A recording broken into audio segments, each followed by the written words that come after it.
Good evening, everybody. We are delighted to have you join us here tonight live at the Stonington Opera House with Opera House Arts. This place is alive and thriving, but we miss you, the audience. You're the people missing, but you're home, and we're coming home to you tonight with this very special Opera House, A Christmas Carol. We want to be with you all holiday season, so starting this Saturday, December 19th, we'll have 4 virtual programs for you to enjoy with your loved ones at home for free, unlimited viewings, on demand, anytime you want. Just you go to our Eventbrite page from our website, and you can click to get the links for any of these great shows, including this one tonight, as well as A Very Perfect Christmas Tree, which is a community-wide read of one of the classic Christmas stories really beloved on the island. We invite you to go and do that. We hope that you will participate with us. We hope you'll do watch parties. We hope that we can be together in some way.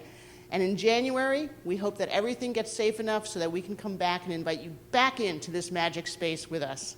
But for tonight, we are here. We have actors here. We're live on this stage, in large part thanks to the person who adapted the script for tonight, has directed it, and is starring in it, our very own Community Advisory Board member, Mr. Bob Burke. Please help me welcome Bob. Thank you, Linda. Well, welcome. It's great to be back live in the Opera House. I was thrilled and wanted very much to do some sort of Christmas present for this community, which I love so much, and wanted to be on the stage. And Linda and the board said, okay, you have to do it safely, which we are doing. And tonight we're doing Dickens' A Christmas Carol, which is an old chestnut, a traditional piece which has a lot of recognizable elements to it. And not everybody is alive in this particular piece you'll see tonight. But I wanted to do that for 2 reasons, really. One, to be on the stage in the theater, because for me, I think this, what we do here, is essential. That the community getting together in a theater for whatever it is, for dance or the opera, ballet, jazz, even stand-up comedy, is important for the individual and society as a whole. It's essential work. So I'm thrilled that we're able to do this, and I'm so glad that you're tuning in wherever you are, whatever time it is, to catch this. So let me tell you a little bit about tonight's performances. We have playing Scrooge tonight is the chairman of the board of directors of the Opera House Arts, Bill Anderson, and playing his nephew and young Scrooge and Bob Cratchit is Mason Woodman, who is a senior at Deer Isle Stonington High School, very talented, and playing young Fan, who is Scrooge's sister, and Belle, who was Scrooge's betrothed, who breaks up with him, and Mrs. Cratchit, and doing some of the narration is another member of the advisory board, Veronica Young, who's also a documentarian. And I'm doing a lot of the ghosts. So I hope that you will enjoy this. Sit back, turn up the tunes, turn up the music if you're moving about the house or if you're sitting down on a couch in front of a fireplace with your family. Thank you for having us in your house, and we cannot wait to have you back in our house. So now please enjoy Charles Dickens' A Christmas Carol.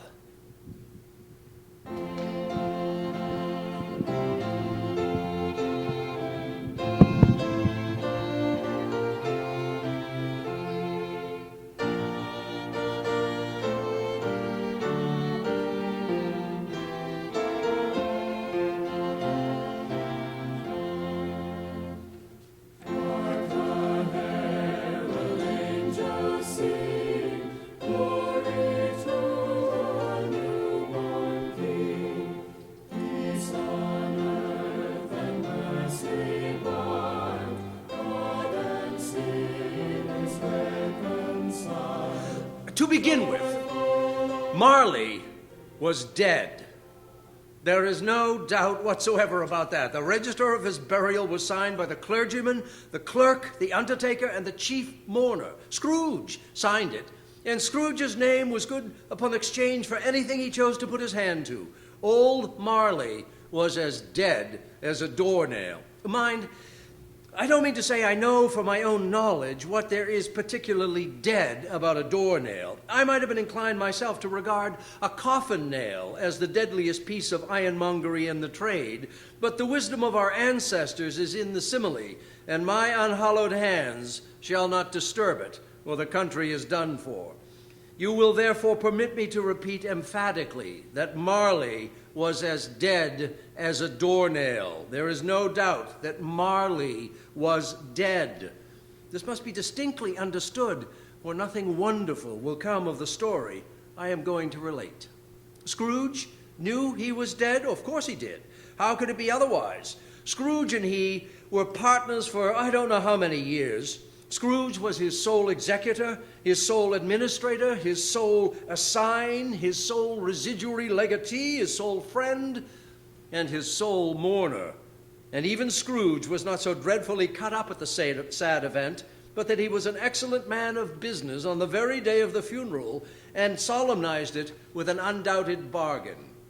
Scrooge never painted out old Marley's name. There it stood, years afterwards, above the warehouse door, Scrooge and Marley. The firm was known as Scrooge and Marley. Sometimes people new to the business called Scrooge Scrooge, and sometimes Marley, but he answered to both names. It was all the same to him. Oh, but he was a tight-fisted hand at the grindstone, Scrooge. A squeezing, wrenching, grasping, clutching, covetous sinner, hard and sharp as flint, from which no steel had ever struck out, generous fire, secret and self-contained, and solitary as an oyster.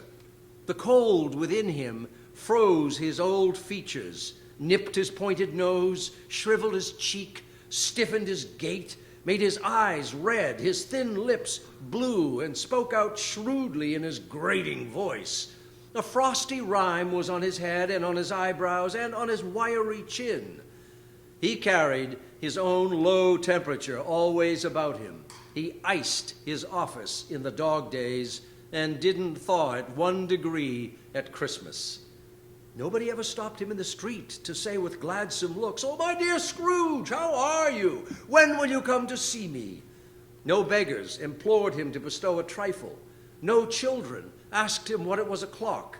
No man or woman ever once in all his life inquired the way to such and such a place of Scrooge. But what did Scrooge care? It was the very thing he liked, to edge his way along the crowded paths of life, warning all humanity's sympathy to keep its distance. Once upon a time, of all the good days of the year, on Christmas Eve, old Scrooge sat busy in his counting house. It was cold, bleak, biting weather, foggy withal, and he could hear the people in the court outside go wheezing up and down, beating their hands upon their breasts and stamping their feet upon the pavement stones to warm them. The city clocks had only just gone 3, but it was quite dark already. The door of Scrooge's counting house was open, that he might keep his eye upon his clerk, who in a dismal little cell beyond, a sort of a tank, was copying letters. Scrooge had a very small fire, but the clerk's fire was so very much smaller that it looked like 1 coal. But he couldn't replenish it, for Scrooge kept the coal box in his own room, and so surely as the clerk came in with the shovel, the master predicted that it would be necessary for them to part.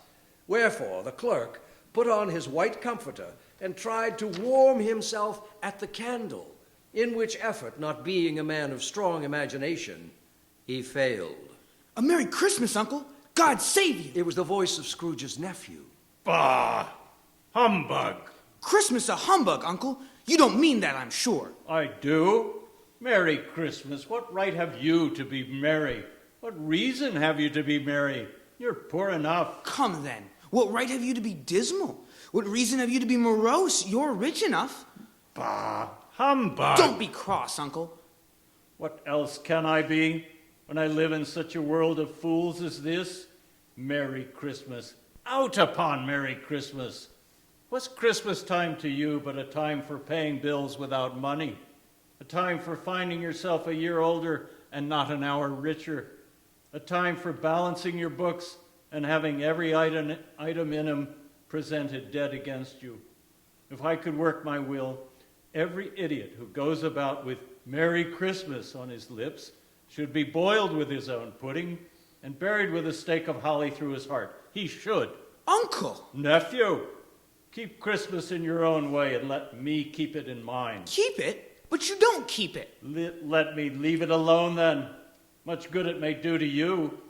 Much good it has ever done you. There are many things from which I might have derived good, by which I have not profited, I dare say, Christmas among the rest. But I am sure I have always thought of Christmas time, when it has come around, apart from the veneration due to its sacred name and origin, as a good time. A kind, forgiving, charitable, pleasant time. The only time I know of in the long calendar of the year when men and women seem by one consent to open their shut-up hearts freely and to think of people below them as if they really were fellow passengers to the grave and not another race of creatures bound on other journeys. And therefore, Uncle, though it has never put a scrap of gold or silver in my pocket, I believe that it has done me good, and it will do me good, and I say, God bless it. Scrooge's clerk, Bob Cratchit, in the other chamber involuntarily applauded. Let me hear another sound from you, and you'll keep your Christmas by losing your situation. You're quite a powerful speaker, sir. I wonder you don't go into Parliament. Don't be angry, Uncle. Come, dine with us tomorrow. Why did you get married? Because I fell in love.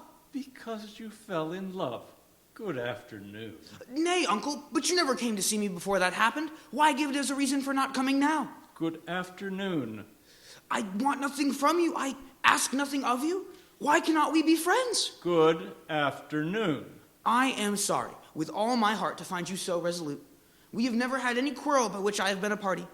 But I have made the trial in homage to Christmas, and I'll keep my Christmas humor to the last. So a Merry Christmas, Uncle. Good afternoon. And a Happy New Year. Good afternoon. His nephew left the room without an angry word notwithstanding.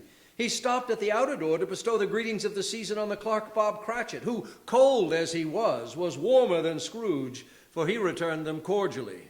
There's another fellow, my clerk, with 15 shillings a week and a wife and family, talking about a Merry Christmas. I'll retire to Bedlam. The clerk, in letting Scrooge's nephew out, had let 2 other people in. They were portly gentlemen, pleasant to behold, and now stood with their hats off in Scrooge's office.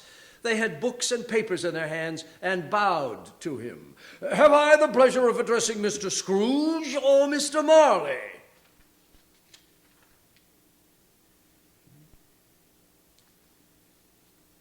I understand Mr. Marley has been dead these 7 years, but we have no doubt his liberality is well represented by his surviving partner. At this festive season of the year, Mr. Scrooge, it is more than usually desirable that we should make some slight provision for the poor and destitute, who suffer greatly at the present time.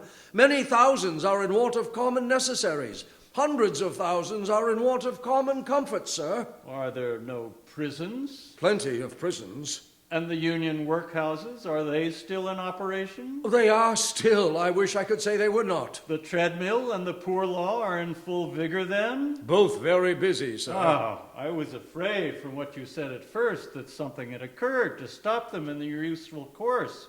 I'm very glad to hear it. Under the impression that they scarcely furnish Christian cheer of mind or body to the multitude, a few of us are endeavoring to raise a fund to buy the poor some meat and drink and means of warmth. We choose this time because it is a time of all others when want is keenly felt and abundance rejoices. What shall I put you down for? Nothing. You wish to be anonymous. I wish to be left alone. Since you asked me what I wish, gentlemen, that is my answer. I don't make merry myself at Christmas, and I can't afford to make idle people merry. I help to support the establishments I have mentioned. They cost enough, and those who are badly off must go there. Many can't go there, and many would rather die. If they would rather die, they had better do it and decrease the surplus population. It's not my business. It's enough for a man to understand his own business and not to interfere with other people's. Mine occupies me constantly. Good afternoon, gentlemen. Seeing clearly that it would be useless to pursue their point, the gentleman withdrew. Scrooge resumed his labors with an improved opinion of himself. At length, the hour of shutting up the counting-house arrived. With an ill will, Scrooge dismounted from his stool and tacitly admitted the fact to Bob Cratchit, who instantly snuffed out his candle and put on his hat. You'll want all day tomorrow, I suppose? If quite convenient, sir. It's not convenient, and it's not fair. If I was to stop half a crown for it, you'd think yourself ill-used, I'll be bound.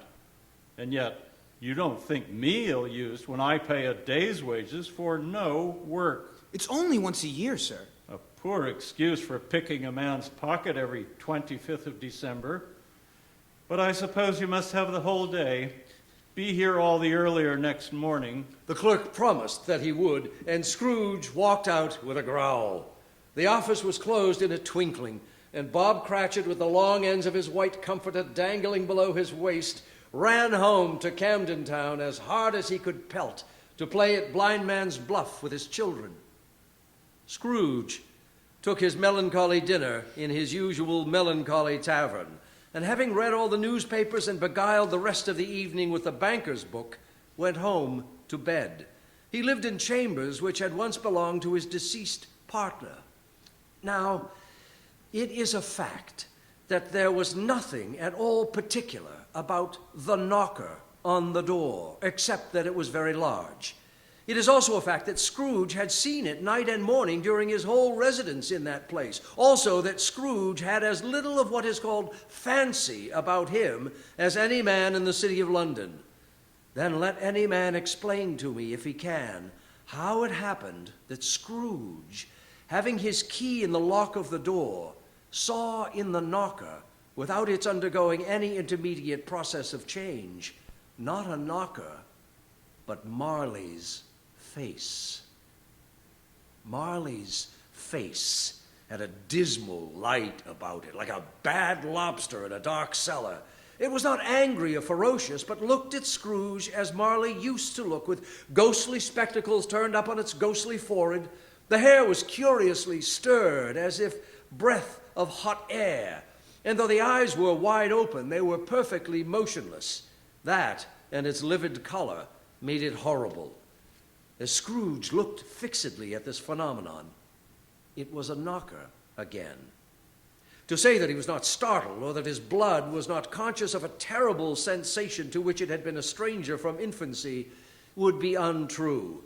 But he put his hand upon the key he had relinquished, turned it sturdily, walked in, and lighted his candle. He did pause with a moment's irresolution before he shut the door, and he did look cautiously behind it first, as if he half expected to be terrified with the sight of Marley's pigtail sticking out into the hall. But there was nothing on the back of the door except the screws and nuts that held the knocker on, and so he said, "Pooh, pooh," and closed the door with a bang. The sound resounded through the house like thunder. Every room above and every cask in the wine merchant's cellars below appeared to have a separate level of echoes of its own. Scrooge was not a man to be frightened by echoes. He fastened the door, walked across the hall and up the stairs, slowly, too, trimming his candle as he went. Darkness is cheap, and Scrooge liked it. But before he shut his heavy door, he walked through his rooms to see that all was right. He had just enough recollection of the face to desire to do that. Sitting room, bedroom, lumber room, all as they should be. Nobody under the table, nobody under the sofa. A small fire in the grate, spoon and basin ready, and the little saucepan of gruel upon the hob. Nobody under the bed, nobody in the closet, nobody in his dressing gown. Quite satisfied, he closed the door and locked himself in. Double locked himself in, which was not his custom. Thus Secured against surprise, he took off his cravat, put on his dressing gown and slippers and his nightcap, and sat down before the fire to take his gruel. It was a very low fire indeed, nothing on such a bitter night. He was obliged to sit close to it and brood over it before he could extract the least sensation of warmth from such a handful of fuel. The fireplace was an old one, built by some Dutch merchant long ago and paved all round with quaint Dutch tiles designed to illustrate the scriptures. There were Cains and Abels, Pharaoh's daughters, queens of Sheba, angelic messengers descending through the air on clouds like feather beds, hundreds of figures to attract his thoughts. And yet, that face of Marley's, 7 years dead, came like the ancient prophet's rod and swallowed up the whole. Humbug. After several turns about the room again, he sat down. As he drew his head back in his chair, his glance happened to rest upon a bell, a disused bell that hung in the room and communicated, for some purpose now long forgotten, with a chamber in the highest story of the building. It was with great astonishment and a strange, inexplicable dread that, as he looked, he saw his bell begin to swing. It swung so softly at the outset that it scarcely made a sound, but soon it rang out loudly, and so did every bell in the house. This might have lasted half a minute or a minute, but it seemed like an hour. The bells ceased as they had begun, all together. This was succeeded by a clanking noise, deep down below, as if some person were dragging a heavy chain over the casks in the wine merchant's cellar. Scrooge then remembered to have heard that ghosts in haunted houses were described as dragging chains. The cellar door flew open with a booming sound, and then he heard the noise much louder on the floors below. Then coming up the stairs, then coming straight towards his door. It's humbug still. I won't believe it. His color changed, though, when without a pause it came on through the heavy door and passed into the room before his eyes. The same face, the very same. Marley in his pigtail, waistcoat, tights, and boots. The chain he drew was clasped about his middle. It was long and wound about him like a tail. It was made of cash boxes, keys, padlocks, ledgers, deeds, and heavy purses wrought in metal. His body was transparent, so that Scrooge, observing him and looking through his waistcoat, could see the 2 buttons on his coat behind. How now? What do you want with me? Much. Who are you? Ask me who I was. Who were you then? In life, I was your partner, Jacob Marley. Can you sit down? I can. Do it then. You don't believe in me. I don't. What evidence would you have of my reality beyond that of your senses? Why do you doubt your senses? Because a little thing affects them. A slight disorder of the stomach makes them cheats. You may be an undigested bit of beef, a blot of mustard, a crumb of cheese, a fragment of an underdone potato. There's more of gravy than of grave about you, whatever you are. Dreadful apparition, why do you trouble me? Man of the worldly mind, do you believe in me or not? I do, I must. But why do spirits walk the earth, and why do they come to me? It is required of every man that his spirit within him walk abroad among his fellow men and travel far and wide. And if that spirit goes not forth in life, it is condemned to do so after death. It is doomed to wander through the world. Oh, woe is me, and witness what it cannot share, but might have shared on earth and turned to happiness. You are fettered. Tell me why. I wear the chain I forged in life. I made it link by link and yard by yard. I girded it on of my own free will, and of my own free will I wore it. Is its pattern strange to you? Or would you know the weight and length of the strong coil you bear yourself? It was full as heavy and long as this 7 Christmas Eves ago. You have labored on it since. It is a ponderous chain. Jacob! Oh, Jacob Marley, tell me more. Speak comfort to me, Jacob. I have none to give. It comes from other regions, Ebenezer Scrooge, and is conveyed by other ministers to other kinds of men. Nor can I tell you what I would. A very little more is all permitted to me. I cannot rest. I cannot stay. I cannot linger anywhere. Mark me.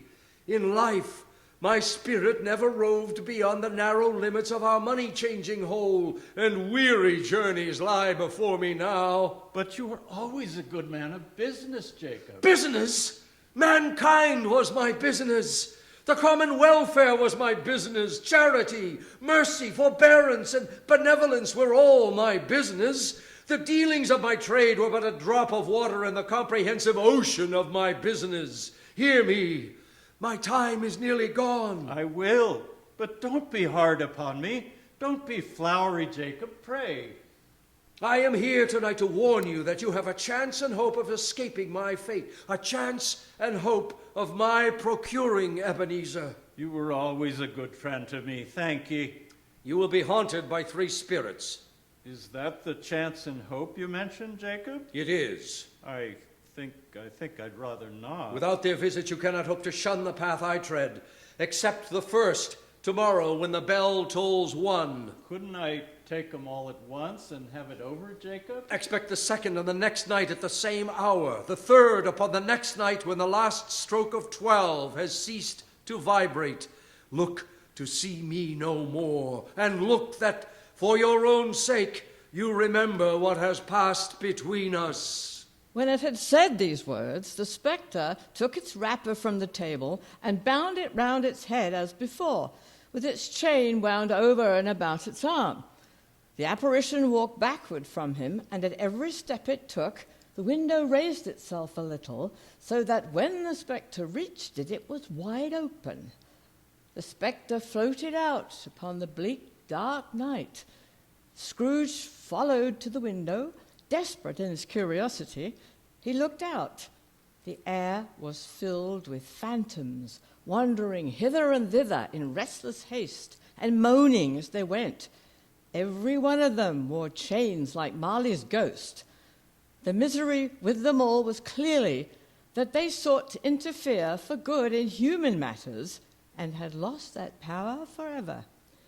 Scrooge closed the window and examined the door by which the ghost had entered. It was double locked, as he had locked it with his own hands, and the bolts were undisturbed. He tried to say humbug, but stopped at the first syllable, and being, from the emotion he had undergone, or the fatigues of the day, or his glimpse of the invisible world, or the dull conversation of the ghost, or the lateness of the hour, much in need of repose, went straight to bed without undressing, and fell asleep upon the instant. Marley's ghost bothered him exceedingly. The ghost had warned him of a visitation when the bell tolled 1. Ding dong. 12:15. Dong, ding. Half past the hour. Ding dong. Quarter to the hour. Dong, ding. The hour itself, and nothing more. The curtains of his bed were drawn aside, and Scrooge found himself face to face with the unearthly visitor who drew them. It was a strange figure, like a child, yet not so like a child as like an old man viewed through some supernatural medium which gave him the appearance of having receded from the view and being diminished to a child's proportions. Its hair, which hung about its neck and down its back, was white, as if with age, and yet the face had not a wrinkle in it, and the tenderest bloom was on the cheek. It held a branch of fresh green holly in its hand, but the strangest thing about it was that from the crown of its head there sprung a bright, clear jet of light, by which all of this was visible.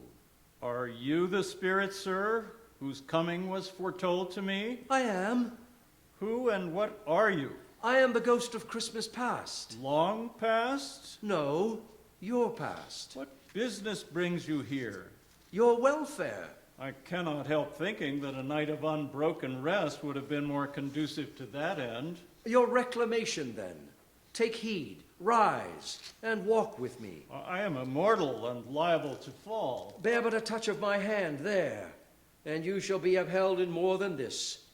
And as the words were spoken, they passed through the wall and stood upon an open country road with fields on either hand. The city had entirely vanished. The darkness and the mist had vanished with it, for it was a clear, cold winter day with snow upon the ground. Good heaven! I was bred in this place. I was a boy here. Your lip is trembling, and what is that upon your cheek? You recollect the way? Remember it? I could walk it blindfold. Strange to have forgotten it for so many years. Let us go on. What you see here are but shadows of the things that have been. They have no consciousness of us. That school, you see, is not quite deserted. A solitary child, neglected by his friends, is left there still. I know. The ghost smiled thoughtfully and waved his hand, saying as it did so, "Let us see another Christmas." Scrooge's former self grew larger at the words, and the room became a little darker and more dirty. The panels shrunk. The windows cracked. Fragments of plaster fell from the ceiling. And there he was, alone again, when all the other boys had gone home for the jolly holidays. The door of the classroom opened, and in ran a young girl. Fan! Dear, dear brother, I have come to bring you home, dear brother. To bring you home, home, home. Home, little fan? Yes, home for good and all. Home forever and ever. Father is so much kinder than he used to be, that home's like heaven. He spoke so gently to me one dear night when I was going to bed that I was not afraid to ask him once more if you might come home. And he said, yes, you should, and sent me in a coach to bring you. And you're to be a man and never to come back here. But first, we're to be together all the Christmas long and have the merriest time in all the world. You were quite a woman, little Fan. Always a delicate creature whom a breath might have withered, but she had a large heart. So she had. She died a woman and had, as I think, children. Yes, one child. True, your nephew. Yes. At that moment, they left the school behind them and were now in the busy thoroughfares of a city. It was made plain enough by the dressings of the shops that here, too, it was Christmas time again. But it was evening, and the streets were all lighted up. The ghost stopped at a certain warehouse door and asked Scrooge, "Do you know this place?" Know it? Why, I was apprenticed here. They went in. There was an old gentleman in a Welsh wig sitting behind such a high desk that if he had been 2 inches taller, his head must have knocked against the ceiling. Why, it's old Fezziwig. Bless its heart. It's Fezziwig alive again. Yo-ho there! Ebenezer! Dick! Scrooge's former self, now grown a young man, came briskly in, accompanied by his fellow apprentice. Dick Wilkins, to be sure. Bless me, yes, there he is. He was very much attached to me, was Dick. Poor Dick. Dear, dear. Yo-ho, my boys. No more work tonight. Christmas Eve, Dick. Christmas, Ebenezer. Let's have the shutters up before a man can say Jack Robinson. You wouldn't believe how those two fellows went at it. They charged into the street with the shutters, 1, 2, 3, had them up in their places, 4, 5, 6, hard them and pinned them, 7, 8, 9, and came back before you could get to 12, panting like racehorses. Hilly-ho. Clear away, my lads. lads. Let's have lots of room here. Hilly-ho, Dick. Cheer up, Ebenezer. Clear away? There was nothing they wouldn't have cleared away or couldn't have cleared away with old Fezziwig looking on. It was done in a minute. Every movable was packed off as if it were dismissed from public life forevermore. The floor was swept and watered, the lamps were trimmed, fuel was heaped upon the fire, the warehouse was as snug and warm and dry and bright a ballroom as you would desire to see upon a winter's night. In came a fiddler with a music book and went up to the lofty desk and made an orchestra of it and tuned like 50 stomach aches. In came Mrs. Fezziwig, one vast substantial smile. In came the 3 Miss Fezziwigs, beaming and lovable. In came the 6 young followers whose hearts they broke. In came all the young men and women employed in the business. In they all came, anyhow and everyhow.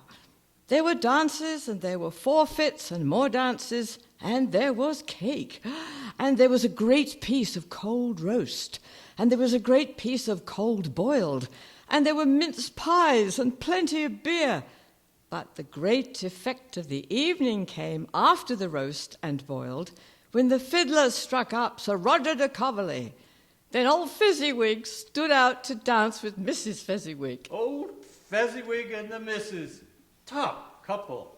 Advance, retire, both hands to your partner, bow and curtsy. Corkscrew, thread the needle, and back again to your place and partner. A small matter to make these silly folks so full of gratitude. Small. Why, is it not? He has spent but a few pounds of your mortal money, 3 or 4 perhaps. Is that so much that he deserves this praise? It isn't that. It isn't that, Spirit. He has the power to render us happy or unhappy, to make our service light or burdensome, a pleasure or a toil. Say that his power lies in words and looks, in things so slight and insignificant that it is impossible to add and count them up. What then? The happiness he gives is quite as great as if it cost a fortune. What is the matter? Asked the ghost. Nothing particular. Something, I think. No. I should like to be able to say a word or two to my clerk just now. My time That's all. grows short. Quick. Once again, Scrooge saw himself. He was older now, a man in the prime of life. His face had not the harsh and rigid lines of later years, but it had begun to wear the signs of care and avarice. There was an eager, greedy, restless motion in the eye, which showed the passion that had taken root and where the shadow of the growing tree would fall.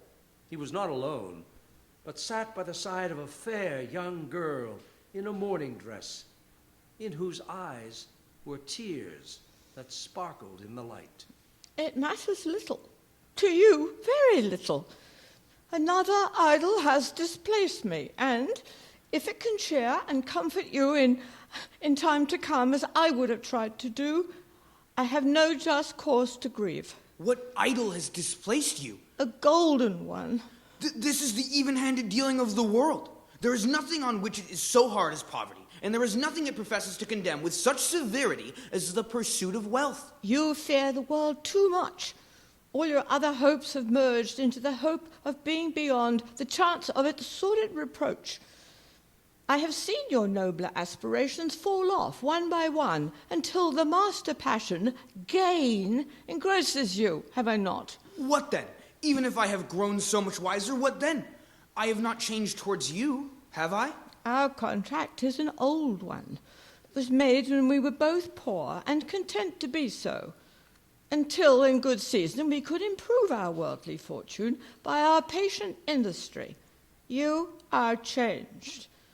When it was made, you were another man. I was a boy. Your own feelings tell you that you were not what you are now. I am.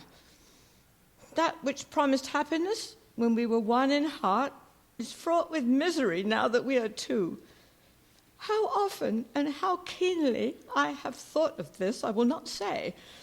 It is enough that I have thought of it and can release you. Have I ever sought release? In words, no, never. In what then? In a changed nature.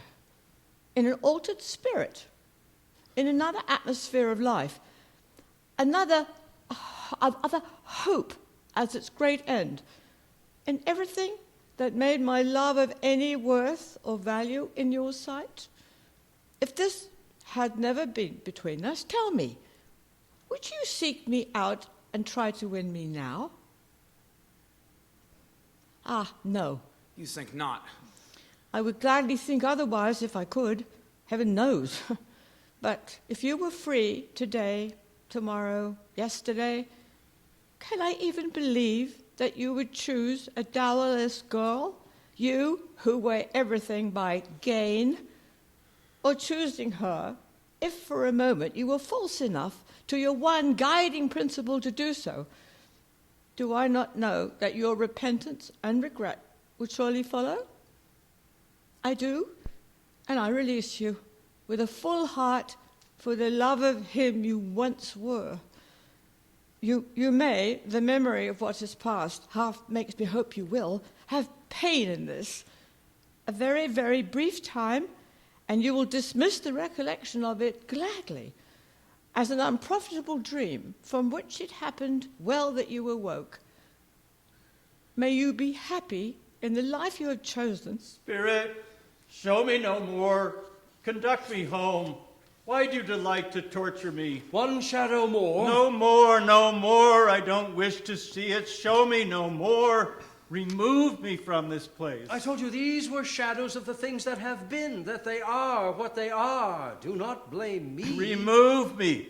Leave me. Take me back. Haunt me no longer. In the struggle, if it can be called a struggle in which the ghost, with no visible resistance on its own part, was undisturbed by any effort of its adversary, Scrooge observed that its light was burning high and bright, and dimly connecting that with its influence over him, he seized the spirit's extinguisher cap and by a sudden action pressed it down upon its head. The spirit dropped beneath it, so that the extinguisher covered its whole form. But though Scrooge pressed it down with all his force, he could not hide the light. Scrooge was conscious of being exhausted and overcome by an irresistible drowsiness, and further, of being back in his own bedroom. He gave the cap a parting squeeze, in which his hand relaxed, and had barely time to reel to bed before he sank into a heavy sleep. Awakening in the middle of a prodigiously tough snore and sitting up in bed to get his thoughts together, Scrooge had no occasion to be told that the bell was again upon the stroke of 1.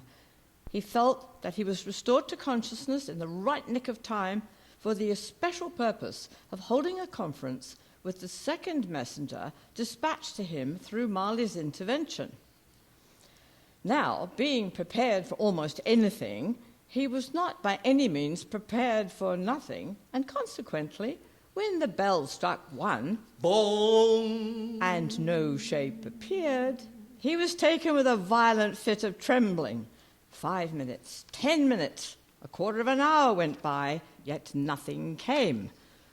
But all this time he lay upon his bed, the very core and center of a blaze of ruddy light streamed upon the bed, and being only light was more alarming than a dozen ghosts. He was frozen and powerless to make out what it meant.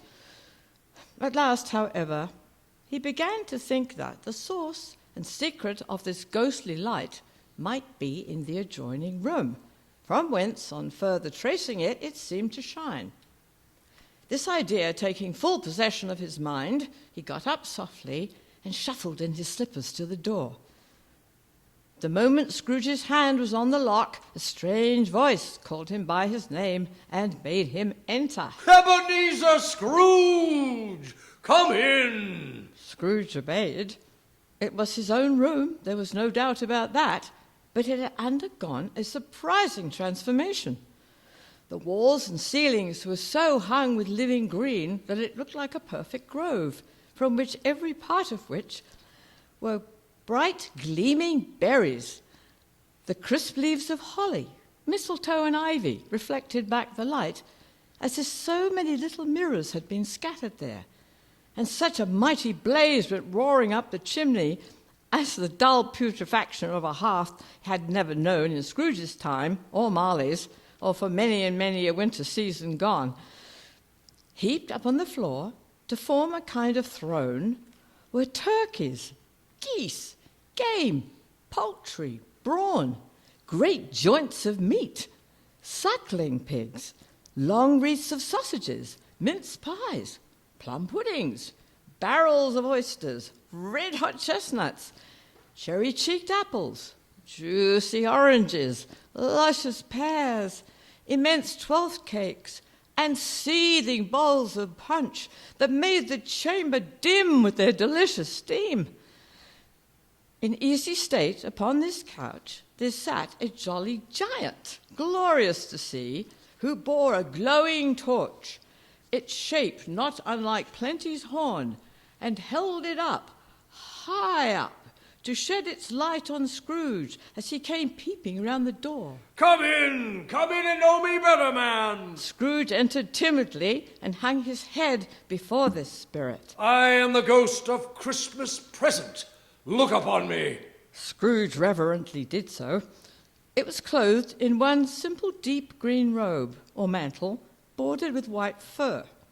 This garment hung so loosely on the figure that its capacious breast was bare.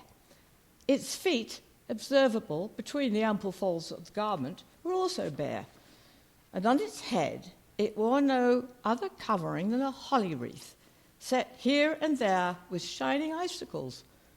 Its dark brown curls were long and free as its genial face, its sparkling eye, its open hand, its cheery voice, its unconstrained demeanor, and its joyful air. You have never seen the like of me before. Never. Never walked forth with the youngest members of my family, meaning, for I am very young, my elder brothers born in these years I past. don't think I have.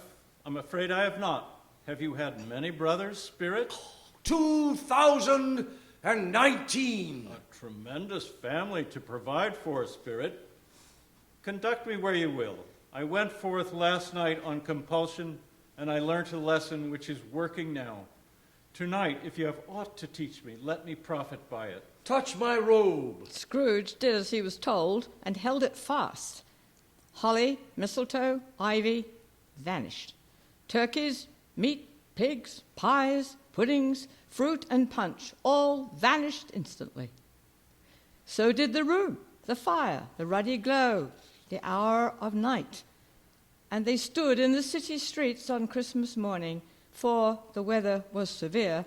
The people made a rough but brisk and not unpleasant kind of music, in scraping the snow from the pavement in front of their dwellings and from the tops of their houses. The people were shoveling, were jovial and full of glee, calling out to one another, and now and then exchanging snowballs. Soon the steeples called the good people all to church and chapel, and away they came, flocking through the streets in their best clothes and with their gayest faces. And at the same time there emerged from scores of by-streets, lanes, and nameless turnings innumerable people carrying their dinners to the bakers' shops. The sight of these poor revellers appeared to interest the spirit very much, for he stood with Scrooge beside him in a baker's doorway, and, taking off the covers as the bearers passed, sprinkled incense on their dinners from his torch. And it was a very uncommon kind of torch, for once or twice, when there were angry words between some dinner carriers who had jostled each other, he shed a few drops of water on them from it, and their good humour was restored directly. For they said it was a shame to quarrel upon Christmas Day, and so it was. God love it, so it was. Is there a peculiar flavor in what you sprinkle from your torch? There is, my own. Would it apply to any kind of dinner on this day? To any kindly given, to a poor one most. Why to a poor one most? Why? Because it needs it most. Spirit, I wonder you, of all the beings in the many worlds about us, should desire to cramp these people's opportunities of innocent enjoyment. I cramp You enjoyment. would deprive them of their means of dining every seventh day, often the only day on which they can be said to dine at all, wouldn't you? I You deprive. seek to close these places on the Sundays, and it comes to the same thing. I seek. Forgive me if I am wrong. It has been done in your name, or at least in that of your family. There are some upon this earth of yours who lay claim to know us, and who do their deeds of passion, pride, ill will, hatred, envy, and selfishness in our name, who are as strange to us and all our kith and kin as if they had never lived. Remember that, and charge their things on themselves, not on us. Scrooge promised that he would, and they went on invisible, as they had been before, into the suburbs of the town. Perhaps it was the pleasure the good spirit had in showing off this power of his, or else it was his own kind, generous, hearty nature, and his sympathy with all poor men, that led him straight to Scrooge's clerk's. For there he went, and took Scrooge with him, holding to his robe, and on the threshold of the door the spirit smiled and stopped to bless Bob Cratchit's dwelling with the sprinklings of his torch. Then up rose Mrs. Cratchit, Cratchit's wife, dressed out but poorly in a twice-toned gown, but brave in ribbons, which are cheap, and make a goody show for sixpence, and she laid the cloth, assisted by Belinda Cratchit, second of her daughters, also brave in ribbons, while Master Peter Cratchit plunged a fork into the saucepan of potatoes. And now two smaller Cratchits, boy and girl, came tearing in, screaming that outside the baker's they had smelt the goose and known it for their own, and, basking in luxurious thoughts of sage and onion, these young Cratchits danced about the table and exalted Master Peter Cratchit to the skies, while he blew the fire until the slow potatoes, bubbling up, knocked loudly at the saucepan lid to be let out and peeled. "Whatever got into your precious father, then?" said Mrs. Cratchit. "And your brother, Tiny Tim? And Martha weren't as late last Christmas Day by half an hour." Here comes Martha. Mother, here comes Martha. "Why, bless your hearts alive, my dear, how late you are," said Mrs. Cratchit, kissing her a dozen times. "Sit ye down before the fire, my dear, and have a warm. Lord bless you." "Here's father coming. Hide, Martha, hide." So Martha hides herself, and in comes little Bob, the father, with at least 3 feet of comforter, exclusive of the fringe, hanging down before him, his threadbare clothes darned up and brushed to look seasonable, and Tiny Tim upon his shoulder. Alas, for Tiny Tim, he bears a little crutch, and has his limbs supported by an iron frame. Why, where's our Martha? Not coming. Not coming? Not coming on Christmas Day. Martha doesn't like to see him disappointed, even in joke, so she comes out prematurely from behind the closet door and runs into his arms, while the two young Cratchits hustle Tiny Tim and bear him off into the washroom, that he might hear the pudding singing in the copper. And how did little Tim behave? As good as gold and better. Somehow he gets thoughtful sitting all by himself so much and thinks the strangest things you've ever heard. He told me, coming home, that he hoped the people saw him in the church because he was a cripple, and it might be pleasant to them to remember upon Christmas Day who made lame beggars walk and blind men see. He's growing strong and hearty, I believe. There never was such a goose. Its tenderness and flavor, size, and cheapness eked out by applesauce and mashed potatoes a sufficient dinner for the whole family. Everyone has had enough, and the youngest Cratchits in particular are steeped in sage and onions to the eyebrows. The plates are changed by Miss Belinda, and Mrs. Cratchit leaves the room alone, too nervous to bear witnesses, to take the pudding up and bring it in. Suppose it should not be done enough. Suppose it should break and turn me out. Supposing somebody should have got over the wall of the backyard and stolen it while we were merry with the goose. Hello, a great deal of steam. The pudding is out of the copper. A smell like washing day. That's the cloth. A smell like an eating house and the pastry cooks next door to each other. with the laundresses next door to that. That's the pudding. In half a minute, Mrs. Cratchit enters, flushed but smiling proudly, with the pudding, like a speckled cannonball, so hard and firm, blazing in half-quarters of ignited brandy, and bedight with Christmas holly stuck into the top. Oh, a wonderful pudding! I regard it as the greatest success achieved since our marriage. Well, now the weight was off my mind. I must confess I had my doubts about the quantity of flour. Everybody has something to say about it, but nobody says or even thinks it is at all a small pudding for such a large family. Dinner done, the cloth cleared, the hearth swept, the fire made up, the compound in the jug is tasted and considered perfect. Apples and oranges are put up on the table, shoveled full of chestnuts on the fire. Then they all draw round the hearth, and at Bob's elbow stands the family display of glass. 2 tumblers and a custard cup without a handle. A Merry Christmas to us all, my dears. God bless us. God bless us, everyone, says Tiny Tim, the last of all. Spirit, tell me if Tiny Tim will live. I see a vacant seat in the poor chimney corner and a crutch without an owner carefully preserved. If these shadows are not unaltered by the future, the child will die. No, no.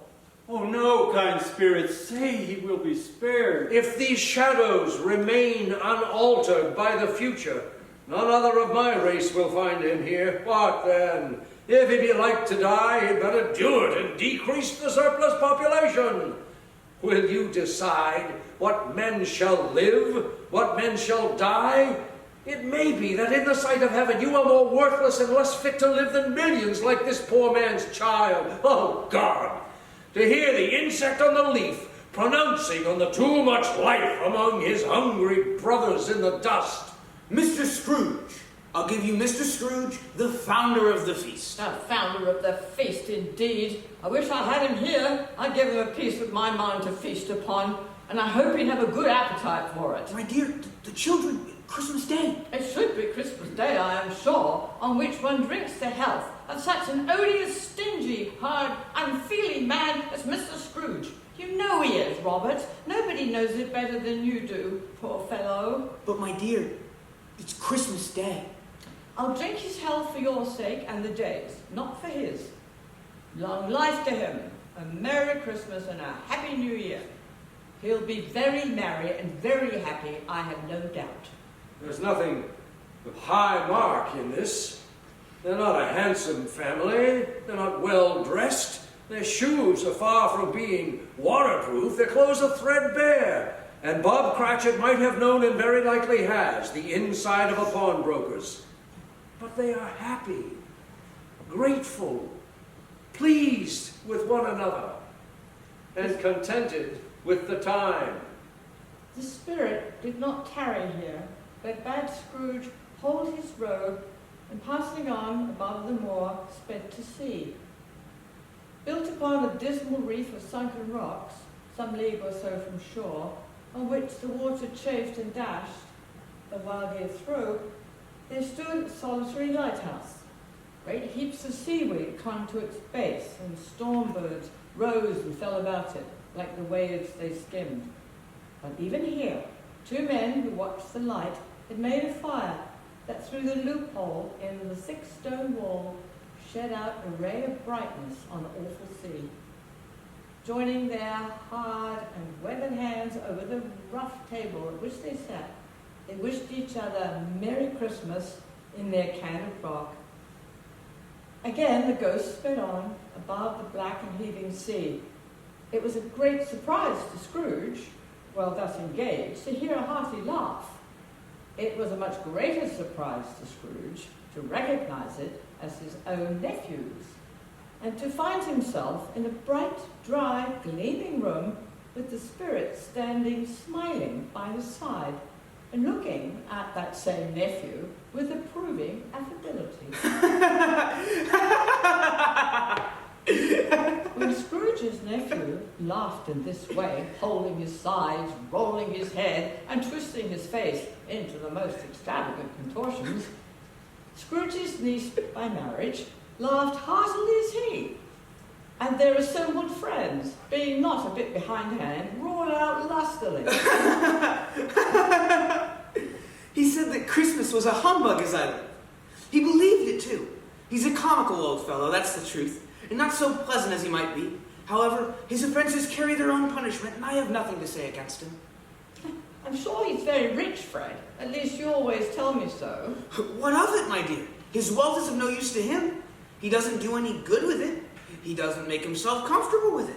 He hasn't the satisfaction of thinking that he's ever going to profit or benefit anyone with it. I have no patience with him. Oh, I have. I'm sorry for him. I couldn't be angry with him if I tried. Who suffers by his whims? Himself always.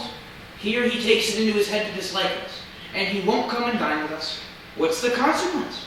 The consequence of his taking a dislike to us and not making merry with us is, as I think, that he loses some pleasant memories, which could do him no harm. He may rail at Christmas till he dies, but he can't help thinking better of it. I defy him. If he finds me going there in good temper year after year and saying, "Uncle Scrooge, how are you?" He's given us temper, plenty of merriment, I'm sure, and it would be ungrateful not to drink to his health. And so I say, "Uncle Scrooge, a Merry Christmas and a Happy New Year to the old man, whatever he is." Much they saw and far they went, and many homes they visited, but always with a happy end. The spirits stood beside sick beds, and they were cheerful. On foreign lands, and they were close to home. By struggling men, and they were patient in their great hope. By poverty, and it was rich. And everywhere he left his blessing, and taught Scrooge his precepts. It was a long night, if it were only a night, but Scrooge had his doubts of this. It was strange, too, that while Scrooge remained unaltered in his outward form, the ghost grew older, clearly older.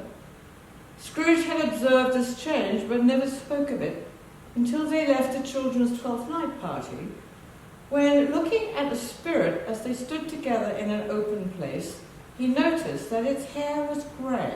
Are spirits' lives so short? My life upon this globe is very brief. It ends tonight. Tonight, Tonight at midnight. Hark! The time is drawing near. forgive me if I am not justified in what I ask, but I see something strange and not belonging to yourself protruding from your skirts. Is it a foot or a claw? It might be a claw, for the flesh there is upon it. Look here. From the foldings of its robe, it brought 2 children, wretched, abject, frightful, hideous, miserable. They knelt down at its feet and clung upon the outside of its garments. Oh, man, look here. Look! Look down here! They were a boy and a girl, yellow, meager, ragged, scowling, wolfish, but prostrate too in their humility. Where graceful youth should have filled their features out and touched them with its freshest tints, a stale and shriveled hand, like that of age, had pinched and twisted them and pulled them into shreds. Where angels might have sat enthroned, devils lurked and glared out menacing. No change, no degradation, no perversion of humanity in any grade through all the mysteries of wonderful creation has monsters half so horrible and dread. Spirit, are they yours? They are man's, and they cling to me, appealing from their fathers. This boy is ignorance. This girl is want. Beware of them both, but most of all, beware this boy. For on his brow I see that written which is doom, unless the writing be erased. Have they no refuge or resource? Are there no prisons?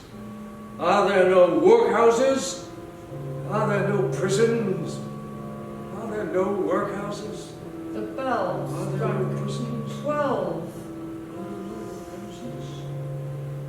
Scrooge looked about him for the ghost, and saw it not.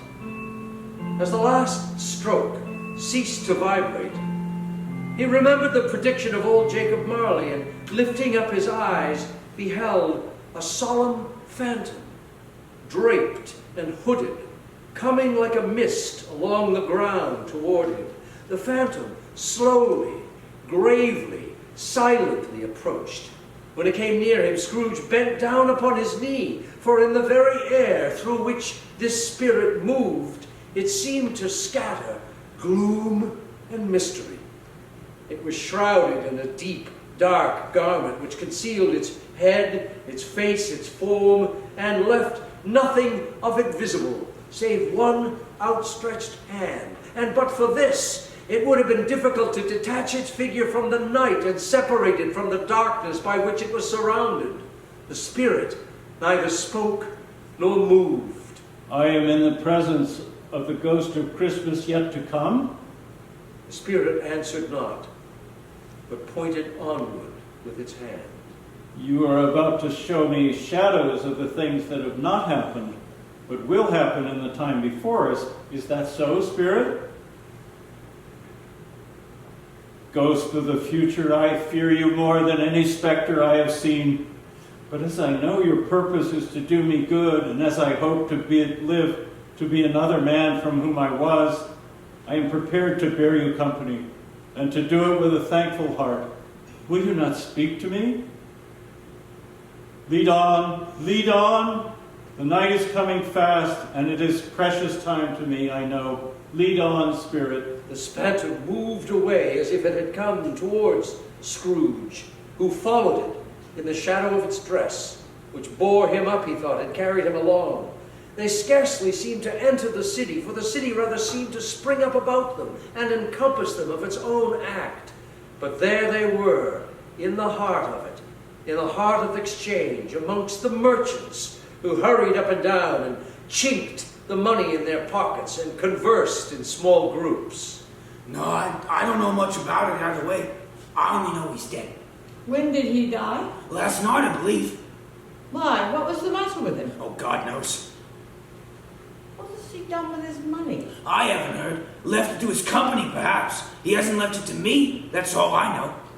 It's likely to be a very cheap funeral, for upon my life, I don't know of anybody to go to it. Suppose we make up a party and volunteer. I don't mind going if a lunch is provided, but I must be fair if I make one. They left the busy scene and went into an obscure part of the town. The ways there were foul and narrow, the shops and houses wretched, the people half naked, drunken, slipshod, ugly. The whole quarter reeked with crime, filth, and misery. Far into this den of infamous resort, there was a low-browed, beetling shop. Upon the floor within, there were piled up heaps of rusty keys, nails, chains, hinges, files, scales, weights, and in mountains of unseemly rags, masses of corrupted fat and sepulchres of bones. Sitting in among the wares he dealt in was a gray-haired rascal smoking his pipe in all the luxury of calm retirement. Scrooge and the Phantom came into the presence of this man, just as a woman with a heavy bundle slunk into the shop, and she was closely followed by a man in faded black. They all three burst into laughter. Ha! Look here, old Joe, here's a chance. If we haven't all three met here without meeting it. I could have met a better place. Come into the parlor. We're all suitable to our calling. We're all well matched here. Come into the parlor, love. Come into the parlor. Every person has a right to take care of themselves. He always did. That's true indeed. No man more so. Well, then don't stand there staring as if you was afraid, woman. Come into the parlor. Very well then, that's enough. Who's the worse for the loss of a few things like these? Not a dead man, I suppose. If he wanted to keep him after he was dead, wicked old screw, why wasn't he natural in his lifetime? If he had been, he'd have had somebody to look after him when he was stuck with death, instead of lying gasping out on last there, alone by himself. It's the truest word that ever was spoke. It's a judgment on him. I wish it was a little heavier judgment, and it should have been. You may depend upon it. If I could have laid my hands on anything else, Open that bundle, old Joe. Let me know the value of it. Speak out plain.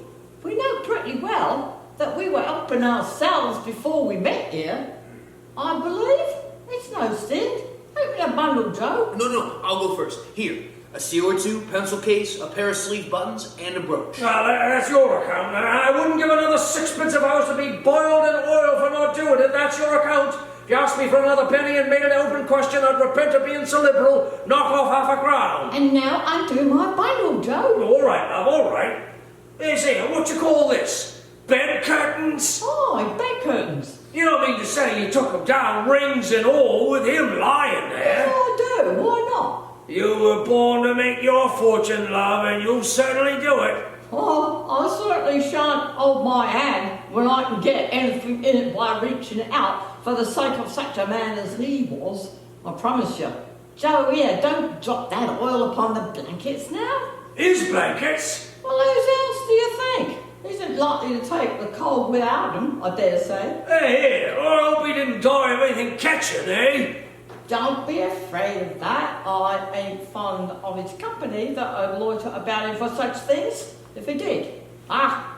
You may look through that shirt till you find your eyes ache, but you won't find an hole in it, nor a threadbare place. It's the best he had, and a fine one too. They'd have wanted it, wasted it, if it hadn't been for me. What do you call the wasting of it? Putting it on him to be buried in, to be sure. Somebody was fool enough to do it, but I took it off again. If calico ain't good enough for such a purpose, it ain't good enough for anything. It's quite as becoming to the body. He can't look uglier than he did in that one. This is the end of it, you see. He's frightened everyone away from him when he was alive to profit us when he was dead. Spirit, I see. The case of this unhappy man might be my own. My life tends that way now. Spirit, this is a fearful place. In leaving it, I shall not leave its lesson. Trust me. Let us go. I understand you, and I would do it if I could, but I have not the power, Spirit. I have not the power. If there is any person in the town who feels emotion caused by this man's death, show that person to me, Spirit. I beseech you. Or let me see some tenderness connected with the death. Or that dark chamber, Spirit, which we left just now, will be forever present to me. The ghost conducted him through several streets familiar to his feet, and as they went along, Scrooge looked down here and there to find himself, but nowhere was he to be seen. They entered Bob Cratchit's house, the dwelling he had visited before, and found the mother and the children seated round the fire. Quiet, very quiet. The noisy little Cratchits were as still as statues in one corner and sat looking up at Peter, who had a book before him.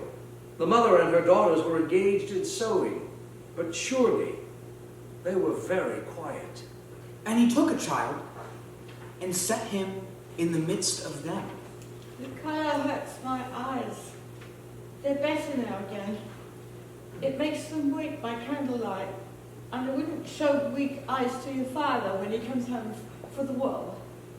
It must be near his time. Past it, rather. But I think he has walked a little slower than he used these last few evenings. I have known him walk with Tiny Tim upon his shoulder very fast indeed. But he was very light to carry, and his father loved him so that it was no trouble. And there is your father at the door. You went then today, Robert? Yes, my dear. I wish you could have gone. It would have done you good to see how green a place it is. But you'll see it often. I promised him that I would walk there on a Sunday. My little child. My little child. Oh, Bob, dear. I'll be all right, dear wife. Did I tell you I saw Mr. Scrooge's nephew this afternoon? He's the most well-spoken gentleman. pleasant from when I told him the news. "I am heartily sorry for you, Mr. Cratchit," he said, "and heartily sorry for your good wife." And how he ever knew that, I don't know. You what, my dear? "Why, that you were a good wife. Heartily sorry," he said, "for your good wife. If I can be of service to you in any way," he said, giving me his card, "that's where I live. Pray come to me."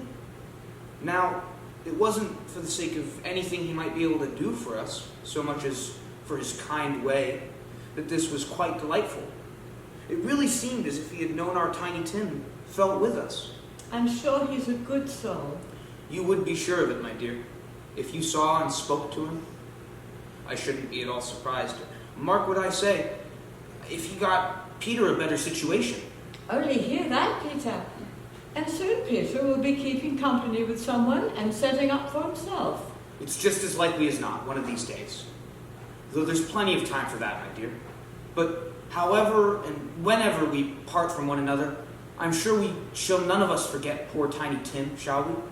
Or this first parting that there was among us. And I know, my dears, that when we recollect how patient and how mild he was, although he was a little child, we shall not quarrel easily among ourselves and forget poor Tiny Tim in doing it. No, never, my dear, never. I am very happy. I am very happy. Spectre, something informs me that our parting moment is at hand. I know it, but I know not how. Tell me, what man that was whom we saw lying dead? The ghost of Christmas yet to come conveyed him, as before, into the resorts of businessmen, but showed him not himself. Indeed, the spirit did not stay for anything, but went straight on, as to the end just now desired, until besought by Scrooge to tarry for a moment. This court through which we hurry now is where my place of business is, and has been for a length of time. I see the house. Let me behold what I shall be in the days to come. The spirit stopped. The hand was pointed elsewhere. The house is yonder. Why do you point away? A churchyard. The spirit stood among the graves and pointed down to one. Before I draw nearer to that stone to which you point, answer me one question. Are these the shadows of things that will be, or are they shadows of the things that may be only? Men's courses will foreshadow certain ends to which, if persevered in, they must lead. But if the courses be departed from, the ends will change. Say it is thus with what you show me. Scrooge crept towards the stone the spirit pointed to, and following the finger, read upon the stone of the neglected grave his own name, Ebenezer Scrooge. Am I that man who lay upon the bed? No, Spirit, oh no, no. Spirit, hear me, I am not the man I was.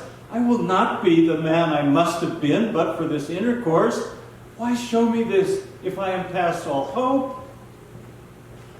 I will honor Christmas in my heart and try to keep it all the year. I will live in the past, the present, and the future. The spirits of all three shall strive within me. I will not shut out the lessons that they teach. Oh, tell me, I may sponge away the writing on this stone. Scrooge had grabbed the spirit's hand, which shrunk, collapsed, and dwindled down into a bedpost. Yes, and the bedpost was his own. The bed was his own. The room was his own. Best and happiest of all, the time before him was his own, to make amends in. I will live in the past, the present, and the future.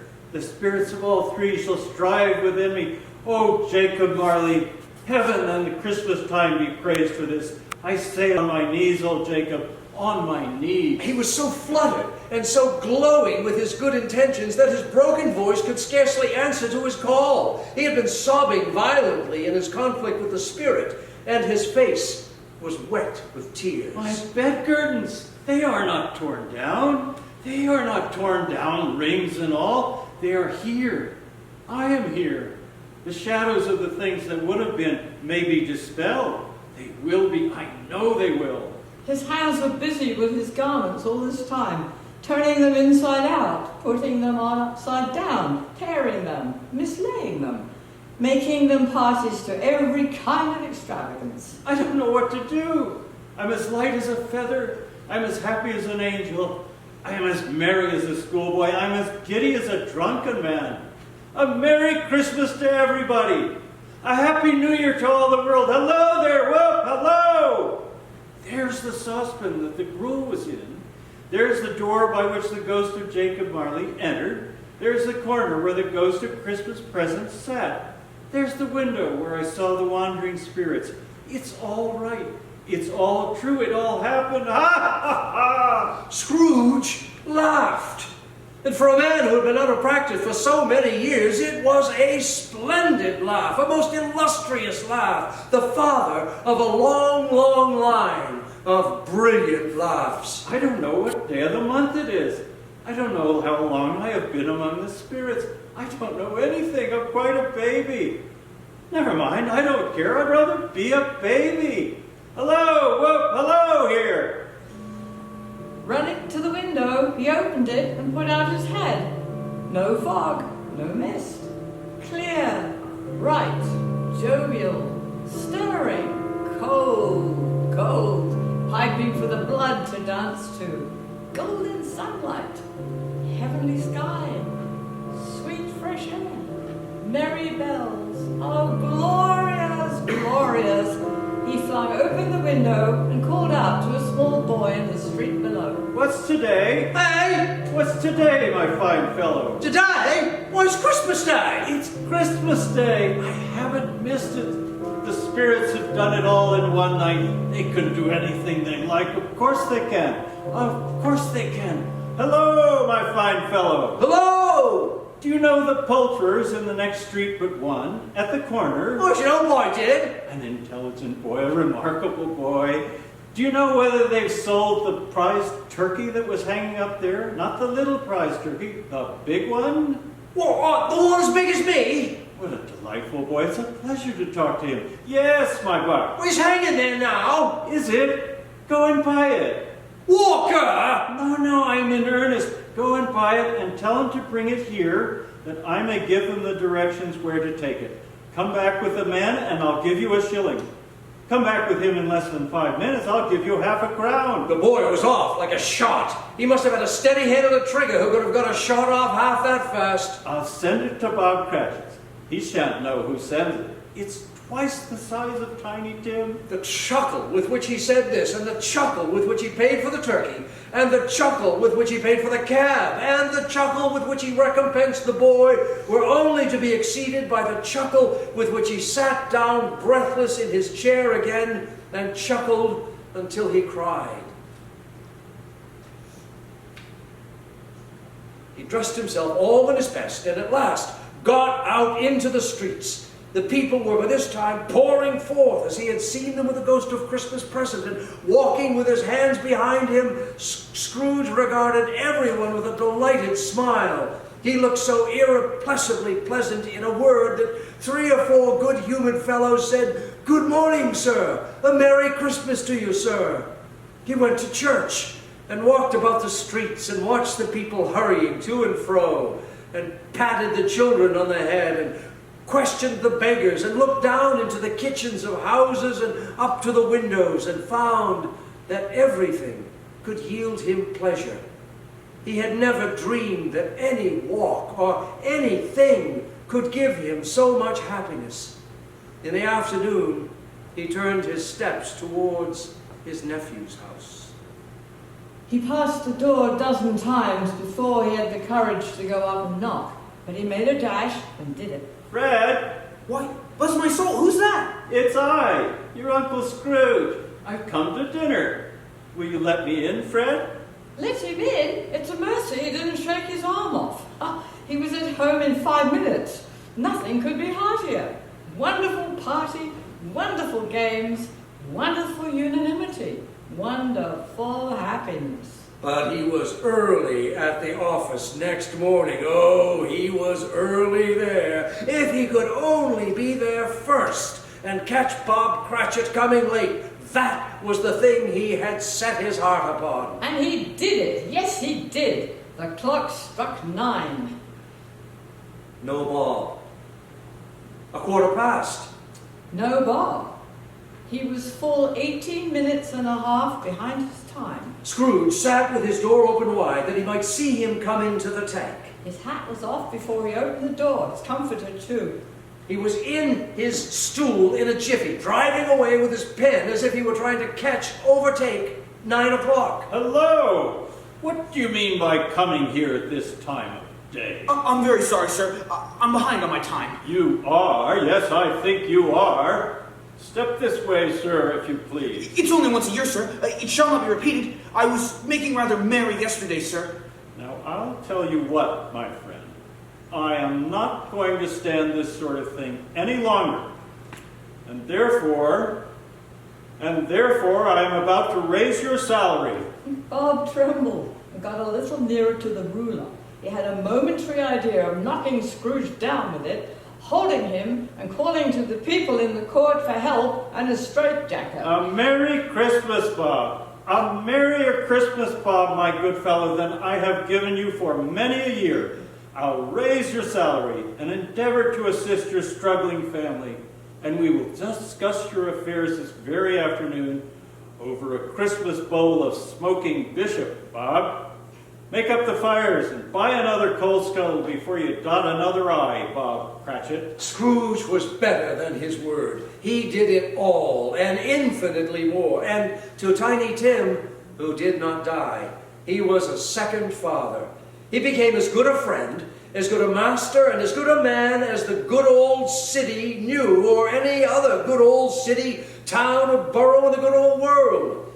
Some people laughed to see the alteration in him, but he let them laugh, and little heeded them, for he was wise enough to know that nothing ever happened on this globe for good, at which some people did not have their fill of laughter in the outset. His own heart laughed, and that was quite enough for him. He had no further intercourse with spirits, and it was always said of him that he knew how to keep Christmas well, if any man alive possessed that knowledge. May that be truly said of us. And all of us. And so, as Tiny Tim observed, God bless us, everyone.